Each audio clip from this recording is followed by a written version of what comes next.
Jadavpur university একটি রেপুটেড campus, সেখানে পড়াশুনো ছাড়া সবকিছুই হয়। সেখানে কাশ্মীর নিয়ে স্লোগান উঠছে, ভারতকে ভাঙা নিয়ে স্লোগান উঠছে, অথচ পুলিশ কোনো কিছুই করছে না। আজকে যে ছেলেটি শিক্ষামন্ত্রীর গাড়ির তলায় এসে যায়, ইন্দ্রানুজ রয়, তার সোশ্যাল মিডিয়াতে তিনি লিখছেন যে ভারত যেন ধ্বংস হয়। স্টেট আইবি, মুখ্যমন্ত্রীর পুলিশ এই দেশ বিরোধী কাজ যারা করছে তাদের এগেইনস্টে কোনো অ্যাকশন নেননি। কারণ মুখ্যমন্ত্রী চান যে এই ধরনের অ্যাক্টিভিটি সেটা কন্টিনিউ হোক। ছোট্ট ঘটনা, তাই না? পশ্চিমবঙ্গে মহিলাদের উপরে অত্যাচার এবং বিজেপির সক্রিয় মহিলা কর্মীর ওপর যদি ধর্ষণ হয়, সেটা ছোট্ট ঘটনাই হবে। তাই জন্যই টিএমসি স্পোক্সপারসন কিছু বলেননি। তা না হলে 2024-এর লোকসভা ভোটে যে কার্যকর্তা, মহিলা কার্যকর্তা অত্যন্ত সক্রিয়ভাবে আমার সঙ্গে কাজ করেছেন, পার্টির জন্য কাজ করেছেন, মানুষের জন্য কাজ করেছেন, তাকে লাস্ট 1 বছর সেখানকার মকরামপুরের টিএমসির অঞ্চল সভাপতি লক্ষ্মী সিট তাকে প্রেশার দিয়ে যাতে তাকে একটা মুচলেখা দিয়ে যায় পার্টি অফিসে, সেই প্রেশার দিয়েছে। তার ফ্যামিলি চলছিল না, তার ফ্যামিলির ইনকাম বন্ধ করে দেওয়া হয়েছে। এবং পার্টির সাথে কথা বলার পর এই কার্যকর্তা গতকাল সকাল 9টা সাড়ে 9টার সময় যখন মকরামপুরের টিএমসি পার্টি অফিসে যায়, তখন এই লক্ষ্মী সিট তৃণমূলের অঞ্চল সভাপতি এবং কিছু লোক তার হাতটাকে ধরে, 2 হাত ধরে তাকে ধর্ষণ করা হয়। এবং এখানেই থেমে থাকেনি, তাকে মেডিকেল কলেজে ভর্তি করা হয় গতকাল। এবং আজকে আধ ঘন্টা আগে আমি শুনলাম সেখানকার পুলিশের এসপি ঋতিমান সরকার এবং প্রশাসন তারা বলছে যে ধর্ষণই হয়নি, ধর্ষণই হয়নি।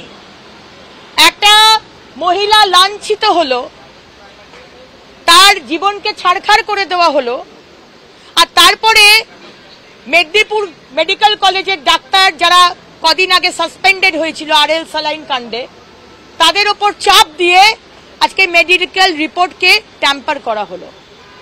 এইটা হচ্ছে এগিয়ে বাংলা।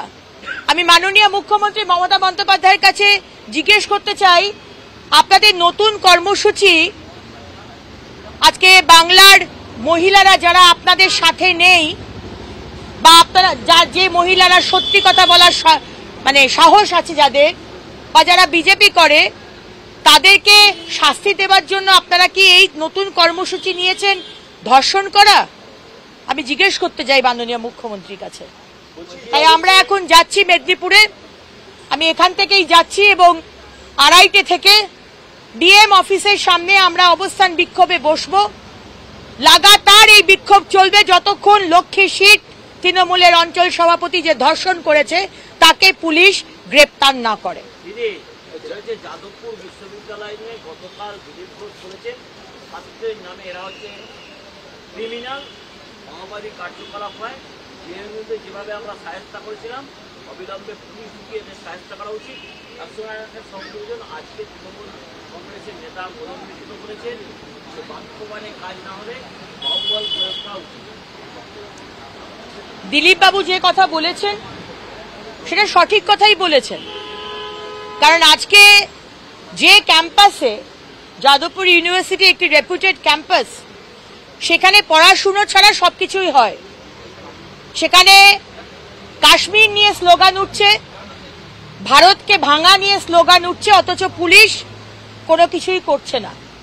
আজকে যে ছেলেটি শিক্ষামন্ত্রীর গাড়ির তলায় এসে যায়, ইন্দ্রানুজ রয়, তার সোশ্যাল মিডিয়াতে তিনি লিখছেন যে ভারত যেন ধ্বংস হয়। স্টেট আইবি, মুখ্যমন্ত্রীর পুলিশ এই দেশ বিরোধী কাজ যারা করছে তাদের এগেইনস্টে কোনো অ্যাকশন নেননি। কারণ মুখ্যমন্ত্রী চান যে এই ধরনের অ্যাক্টিভিটি সেটা কন্টিনিউ হোক। আজকে তৃণমূলের বি টিম, সিপিএম এবং এই লেফট এবং আল্ট্রা লেফটের সাথে মিলিয়ে তিনি চান যে এই কাণ্ডগুলো চলুক।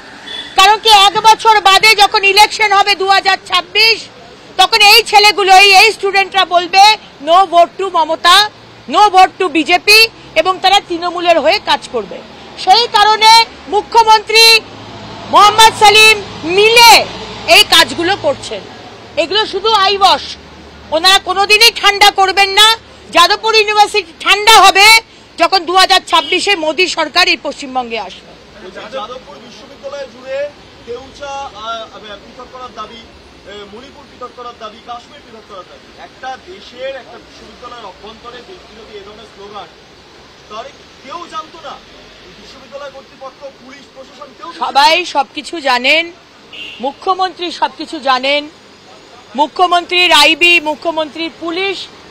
পুলিশ অপদার্থ আমরা বলি, কিন্তু এতটা অপদার্থ নয় যে তারা এই ইন্টারনাল খবরগুলো জানে না। এটা তো নতুন নয়। আমরা 2019 সালে আমি এবং বাবুল সুপ্রিয়, সেই সময় উনি বিজেপিতে ছিলেন, আমরা যখন একটি ফ্রেশার্স ওয়েলকাম প্রোগ্রামে গিয়েছিলাম, তখন এই লেফট আর আল্ট্রা লেফটের স্টুডেন্টসরা আমাদের সেদিনকে অ্যাটাক করেছিল। মুখ্যমন্ত্রী কোথায় ছিলেন?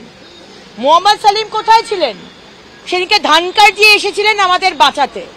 তাই মুখ্যমন্ত্রী মমতা বন্দ্যোপাধ্যায়, আমি কি বললাম, উনি চান যে এই অশান্তি চলুক।